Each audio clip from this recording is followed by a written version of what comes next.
안녕하십니까, 책돌입니다. 오늘 소개해드릴 책은 진작 이렇게 말할 거리입니다. 저자는 모리타 시오무, 출판사는 현대지성입니다. 저자 소개를 간단하게 하겠습니다. 모리타 시오무, 대학교 1학년을 휴학하고 유럽에 머물면서 심리학자 앤 딕슨의 저서를 읽고 어서티브 커뮤니케이션을 알게 되었다. 내 생각을 솔직하게 표현하는 것은 나 자신으로 존재하기 위한 중요한 권리라는 것을 깨달았고 3년 후에 다시 영국으로 돌아가 앤 딕슨에게 사사해 어서티브 트레이너 자격을 취득했다. 이 책은 말 때문에 관계가 어려운 사람들이 꼭 알아야 할 솔직한 대화의 장점을 설명해주고 있습니다. 이 책은 어서티브 대화라는 것을 설명하고 있는데요. 상대를 존중하면서도 내 생각과 감정을 그대로 전하는 대화를 어서티브 대화라고 합니다.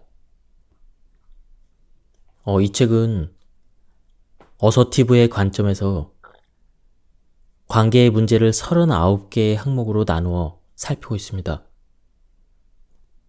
그리고 구체적인 해결 방법을 설명하고 있습니다. 그럼 바로 본문을 보도록 하겠습니다. 우리는 점점 더 쉽게 상처를 주고받는 것 같다. 누군가 상처를 주는 말을 하면 내 상황을 어쩜 그리도 몰라줄까? 이런 마음에 초조하고 불안해져서 나도 모르게 격한 반응을 하게 된다. 하지만 그런 마음 상태에서는 상처를 준 사람에게 앙심을 품거나 더 이상 상처받지 않게 자신만의 껍데기 속으로 숨어버리는 식으로 반응하기 쉬워진다. 답이 보이지 않는 시대이기에 더욱 마음에 새겨야 할 두 가지가 있다. 하나는 무슨 말을 할 때 상대방이 알아서 잘 헤아려 줄 것이라는 착각을 버리는 일이다. 상대방은 나와 사고방식도 가치관도 다르다. 알맞은 말을 잘 골라서 표현하지 않으면 의도대로 말이 전달되지도 않을 뿐더러 제대로 전달되었다 해도 서로 오해하는 경우가 수없이 많다. 개떡같이 말해도 찰떡같이 알아듣는 사이라면 이미 하면 어하는 식으로 호흡이 잘 맞는 긴밀한 관계일 가능성이 높다. 하지만 그런 관계가 얼마나 될까? 요즘 같은 시대에는 네가 나를 이해하고 내가 너를 이해하려면 시간이 꽤 필요해. 이렇게 생각하는 편이 소통의 문제를 줄여준다. 다른 하나는 어떤 말을 들을 때 상대방의 말 이면에 있는 그 생각에 한 걸음 더 다가가는 용기를 가지는 일이다. 상대방의 말꼬리를 잡고 늘어지며 화를 내거나 표면적인 말과 글에 일일이 상처받지 않도록 마음의 여유를 갖고 왜 이런 말을 할까? 이렇게 상대방을 깊이 이해하려는 자세이다. 말 뒤에 숨겨진 의도, 이유, 배경까지 포함하는 폭넓은 마음으로 상대방과 마주 하라는 뜻이다. 동시에 누군가에게 상처를 주거나 자신이 상처받는 일이 절대 일어나서는 안 된다라고 생각하지는 않는지 자문해 볼 필요도 있다. 상대방에게 상처를 준 나를 나쁘게 여기거나 나에게 상처를 준 사람을 용서하지 못하는 한 한 걸음 더 나아가 서로에 대해서 깊이 이해하는 지점에 도달하기는 어렵다. 그럴 수도 있지 정도로 생각하고 그 아픔을 뛰어넘어 더 깊은 관계를 구축하는 방향으로 나아가야만 비로소 관용이 무엇인지 배울 수 있지 않을까. 아픔은 매우 의미 있는 신호이다. 아픔 덕분에 자신과 상대방 사이 경계선이 어디인지 알게 되며 나는 이런 부분에서 상처를 받는구나. 이렇게 스스로 알게 되기도 한다.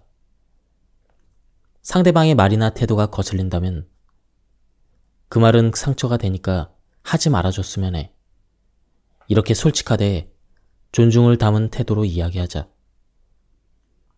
상대방이 불쾌한 표정을 짓는다면 내 말의 어떤 부분이 불쾌했는지 알려줄 수 있어? 이렇게 솔직하게 물어봄으로써 상대방을 더 깊이 이해할 수 있게 된다. 사람이 모두 다른 것은 지극히 당연한 일이다. 머리로는 이 사실을 모두 알고 있겠지만 그것만으로는 부족하다. 실제로 이런 불협화음에 대처할 수 있는 힘을 조금씩 길러 나가야 한다. 나를 위해서라도 한 걸음 더 내딛고 솔직하게 대화할 수 있는 용기를 키워보자. 상대방과 처음 눈을 맞춘 후 15초 안에 우리 마음이 전달된다. 상대방을 존중하고 대등하게 이야기하려고 하는지, 진지하게 문제를 해결하길 원하는지, 솔직하려는 마음가짐이 있는지 등등 말이다. 대화의 기술을 사용하기도 전에 상대방은 이미 우리가 가진 마음의 자세가 어떠한지 알아차린다. 이거 부탁해도 될까? 미안, 어려울 것 같아. 이런 사소한 대화라면 내가 솔직하기만 해도 충분히 전달된다. 하지만 서로 이해관계와 기분이 충돌하거나 감정적인 상태에서 나의 뜻을 펼치려고 하면 말 이면에 자리한 공격적인 감정이 더 빠르고 직접적으로 전달되기 마련이다. 중요한 일을 이야기하기 전에 기술과 동시에 마음의 자세를 돌아봐야 할 이유이다. 어서티브를 지지하는 마음의 자세에는 다음 4가지 핵심 요소가 포함된다. 첫째는 성실. 내 마음과 상대방에게 거짓말하지 않고 정직할 것. 둘째, 솔직. 애두르지 않고 구체적이면서도 똑바로 표현할 것. 셋째는 대등. 자신을 비하하거나 상대방을 내려다보지 않는 대등한 시선을 가질 것. 넷째는 자기 책임. 자신도 상대방도 탓하지 않는다는 각오를 지닐 것. 누구도 탓하지 않고 말한 것에 대해서든 말하지 않은 것에 대해서든 책임질 것. 이 4가지가 어서티브를 지지하는 핵심이다. 나 역시 무언가 중요한 것을 전달할 때는 몇 번이고 스스로 묻는다. 내 마음에 거짓말을 하고 있진 않은가?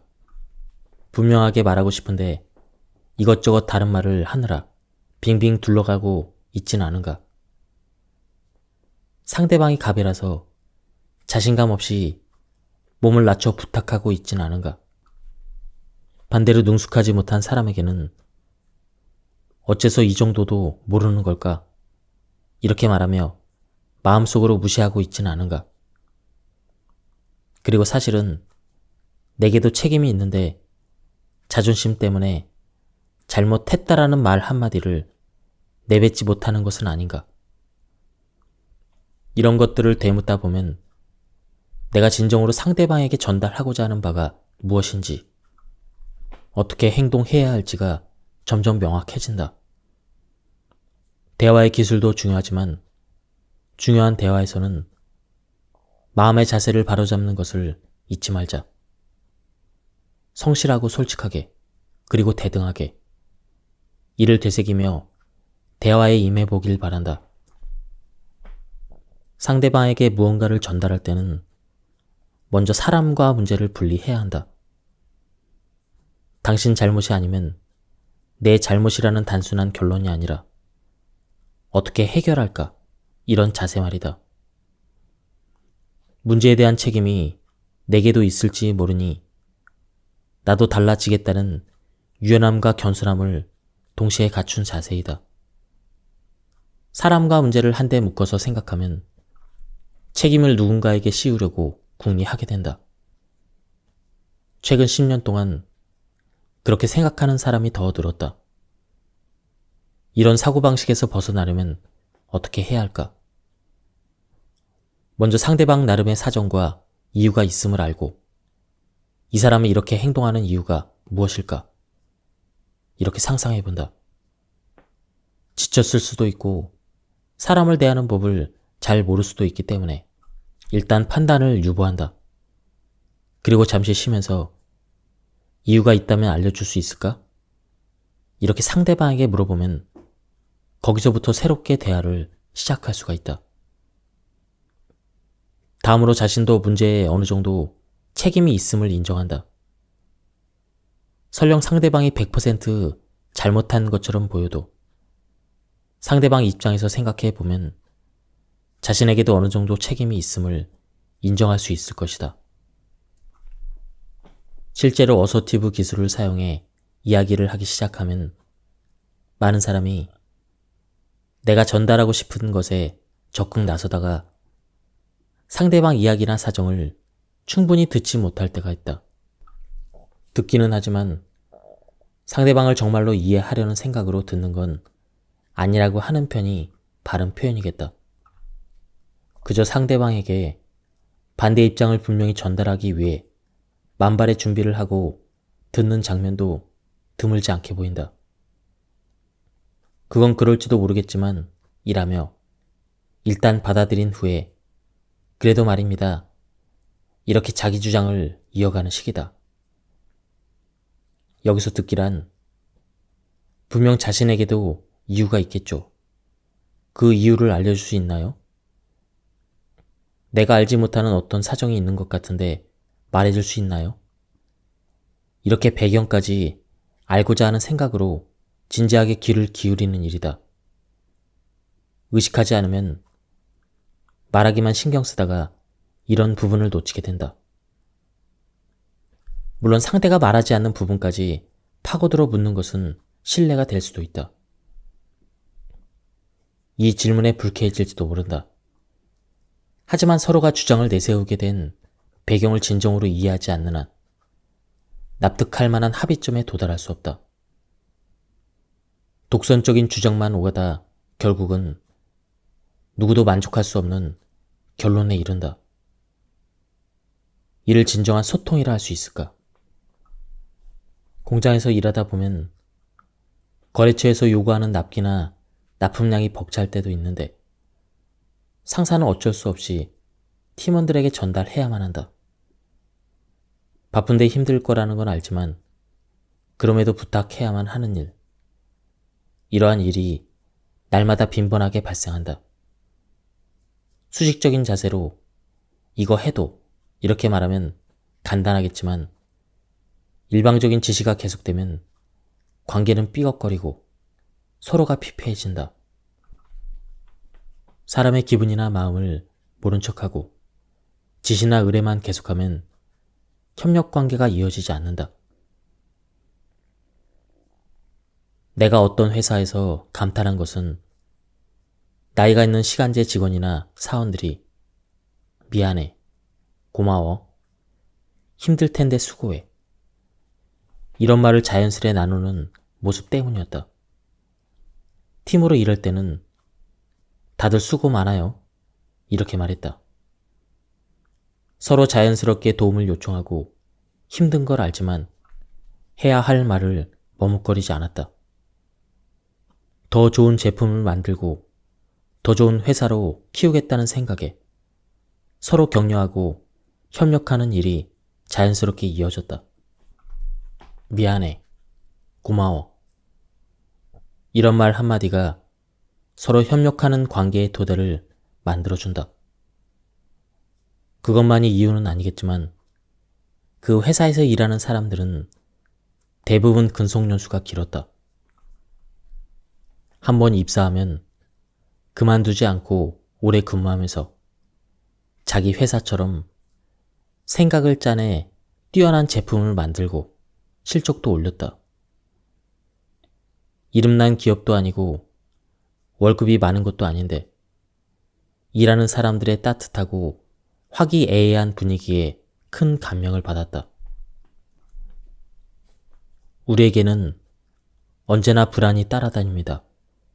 일에 대한 불안, 관계에 대한 불안, 평가에 대한 불안.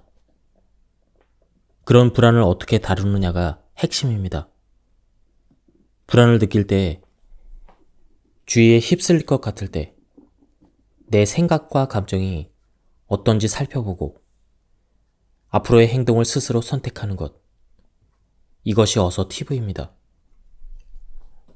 불안으로 가슴이 두근거리고 심장이 빠르게 뛰고 목이 타는 것 같아도 나는 이렇게 생각한다라고 말할 수 있는 것. 그 행동이 자기 신뢰를 높이고 관계에서 작은 변화를 일으킵니다. 예쁘게, 올바르게 말하는 것이 어서티브가 아니다. 틀릴지도 모르고 미움을 살지도 모르고 상대방이 어떻게 생각할지도 모르는 그 불안을 있는 그대로 받아들이면서 자신이 전달하고자 하는 바를 말하는 것. 그것이 어서티브이다. 분노를 희망으로 향하는 힘. 아버지는 애정 표현에 서툰 분이셨다. 내가 철이 들었을 무렵 아버지는 40대 후반이셨고 스트레스가 많으셨는지 자주 술을 마시고 귀가하셨다. 어머니와 싸움이 끊이지 않았고 화가 나면 한밤중에도 큰 소리로 화를 내며 물건을 집어 던지셨다. 사춘기였던 나는 그런 아버지를 무척이나 싫어했다. 내 카운슬링에는 아버지가 자주 등장하는데 그때마다 얼마나 울었는지 모른다. 처음에는 아버지가 이런 사람이었다니 하며 울었다. 그 다음에는 지금 생각해도 너무 했어라며 울었다. 그 후에는 그렇구나. 앞으로도 아버지는 바뀌지 않으시겠지? 하며 울었다. 더 이상 바뀌지 않는다라며 울었을 때 문득 깨달았다. 좋은 아버지가 아니라서 줄곧 그가 바뀌기를 바랬지만 어쩌면 내가 태어났기에 그분의 인생은 바뀌었을지도 모른다고 생각했다. 그러고 보니 떠오른 기억이 있다. 늦둥이로 태어난 덕인지 아버지는 어린 나를 정말로 예뻐하셨다. 살짝 곤란해하는 아버지의 얼굴을 보면서도 아버지 등에 올라타거나 팔에 매달렸다. 아빠를 정말 좋아했고 아빠 곁에서 떠나려 하지 않았던 기억이 난다. 너무하다고 화를 내고 애정이 부족하다고 한탄했지만 아버지는 당신 나름대로 나를 사랑했다는 생각이 든다. 있는 힘껏 어린 생명에게 다가서려고 했는지도 모른다. 생각이 여기에 미치자 비로소 아버지를 용서할 수도 있겠다는 마음이 들었다. 불안할수록 회피하지 말라. 의견이 대립하거나 이해관계가 상충되는 상황. 나도 상대방도 감정적으로 행동하기 쉬울 때는 가장 먼저 내 마음속 불안을 다스려야 한다. 마음속에 싹 트는 불안을 어떻게 처리하느냐가 행동을 결정짓기 때문이다. 불안에 직면하면 다음과 같은 행동 패턴을 보이기 쉽다. 불안을 감추려고 상대방을 공격한다.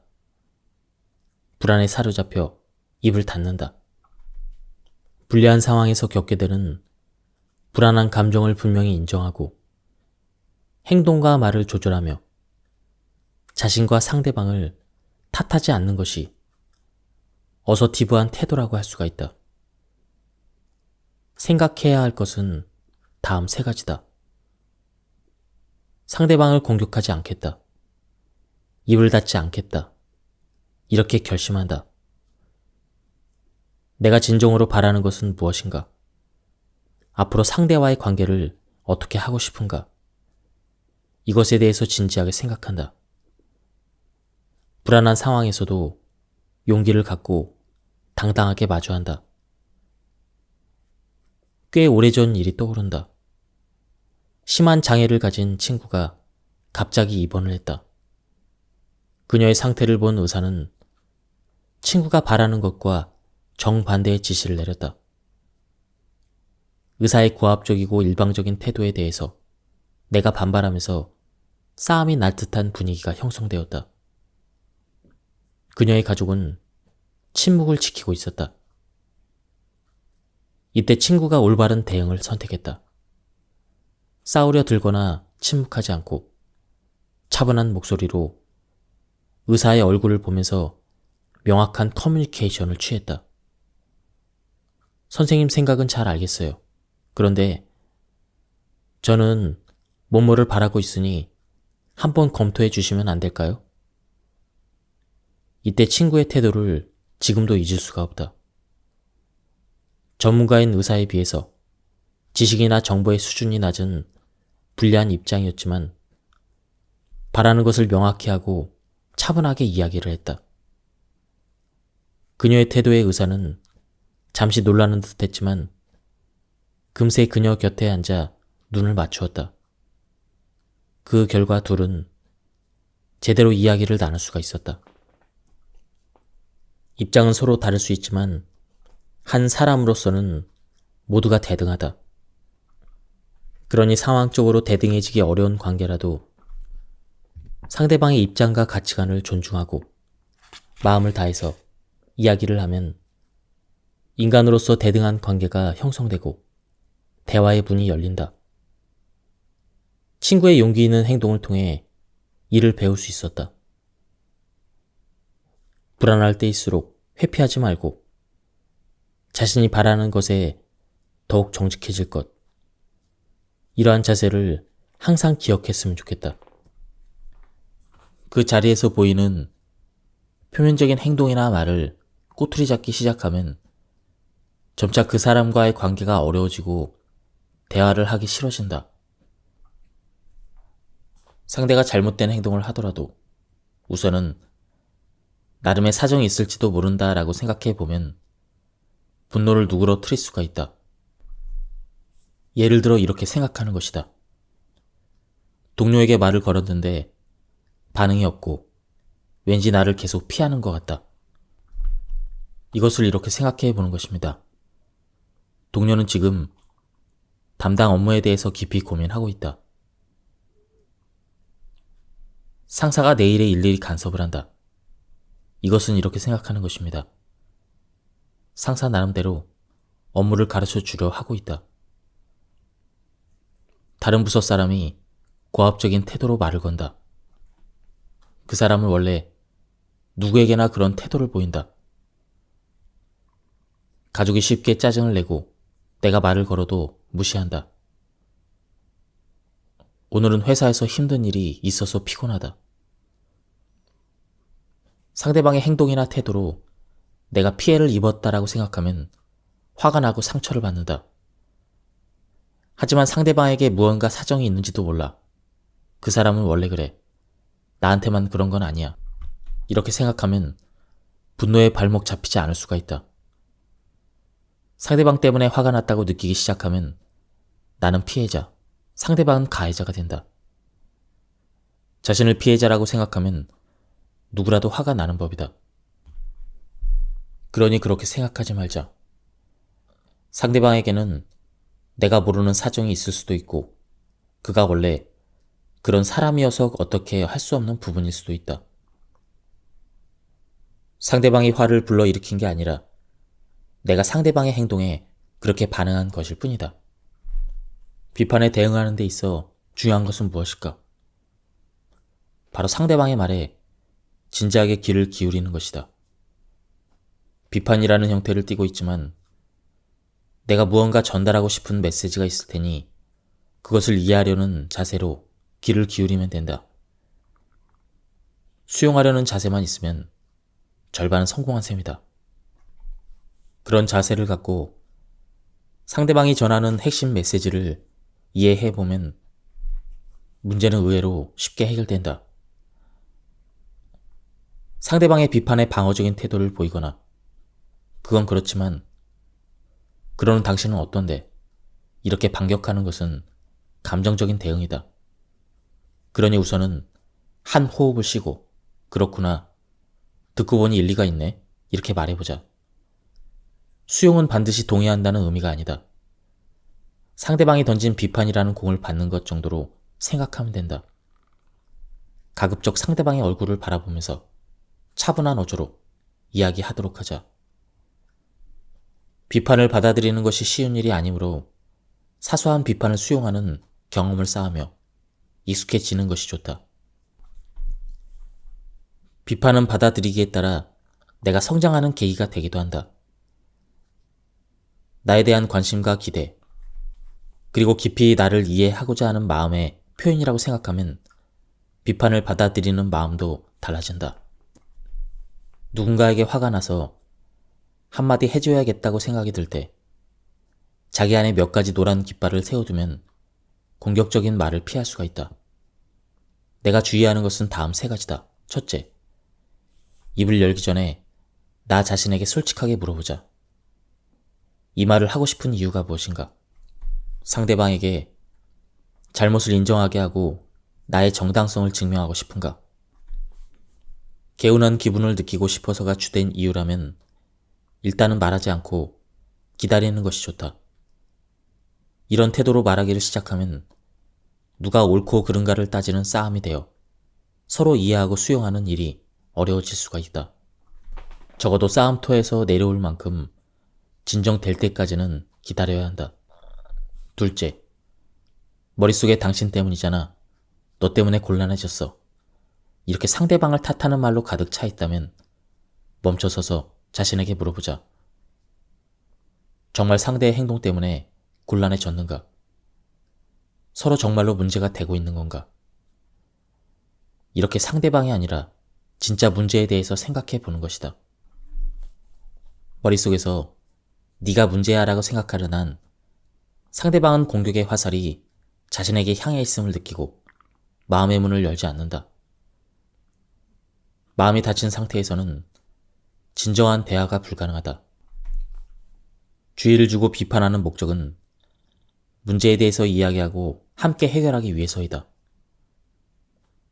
그러니 당신에게 초점을 맞추지 말고 이런 문제가 생겨 서로에게 곤란한 상황이라고 생각한다. 이렇게 말하며 자신이 느끼는 문제를 공유하는 것부터 시작하자. 그러면 책임 전가 모드에서 문제 해결 모드로 전환할 수가 있다. 셋째, 상대방에 대한 이해와 자신의 책임을 반드시 말로 표현해야 한다. 이는 범인 색출이 아니라 문제를 해결하기 위해 중요한 접근이다. 가령, 네가 잘하려고 하다가 그런 것 같은데? 잘 알겠어. 이런 방식으로 해서 잘된 케이스도 있는 건 맞아. 이렇게 상대방에게 이해의 말을 전한다. 이와 동시에 자신의 책임도 인정한다. 아플지 몰라도 자기 책임을 인정함으로써 대화의 문은 확연히 넓어진다. 나도 말이 너무 심했어. 미안해. 더 빨리 상의를 했어야 하는데 그 점은 나도 반성하고 있어.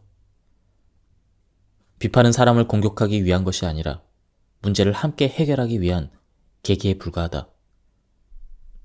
그 점을 기억하면 우리가 진정으로 전달하고 싶었던 메시지를 상대방에게 훨씬 잘 전달할 수 있을 것이다. 힘들 때는 홀로 고민하지 말라.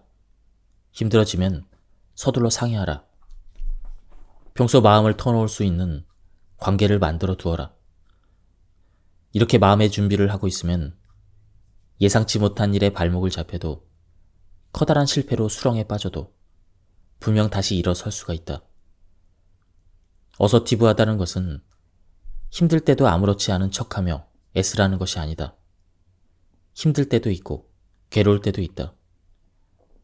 이런 자신을 있는 그대로 받아들이고 어떤 모습이라도 긍정하는 자세가 어서티브이다. 갈등과 고민을 마주하며 조금씩 강한 사람이 되고 이타심을 길러주어 주위와의 관계를 회복한 사람들이 있다. 그들에게는 한 가지 공통점이 있다. 자기 자신에게 진실하고 자신을 있는 그대로 바라보며 그것도 나라며 인정했다는 점이다. 그 후에 타인과 성실하고 솔직하면서도 대등한 관계를 구축하려고 노력한 사람들이다. 자기 신뢰를 높이고 자신을 소중히 여겨야 상대방도 존중할 수가 있다. 자신의 권리를 존중하면 타인의 권리가 침해당했을 때 알아차릴 수도 있다. 그리고 자신을 믿으면 의견이 대립할 때도 공격적이거나 비굴한 태도를 보이지 않고 솔직하게 자신의 주장을 펼칠 수가 있다. 불확실성이 증가하는 시대에 자기 신뢰의 힘은 점차 중요해질 것이다. 앞이 보이지 않기에 더더욱 시간을 들여 깊은 자기 신뢰를 구축하고 서로 존중하며 대화를 통해 어떤 변화를 이끌어낼지 생각해 보길 바란다. 예, 지금까지 이 책에 대한 리뷰를 모두 마쳤습니다.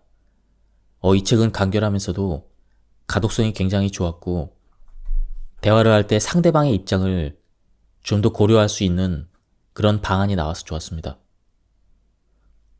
한번 책을 구해서 읽어보실 것을 추천드립니다. 여기서 리뷰를 마치도록 하겠습니다. 감사합니다.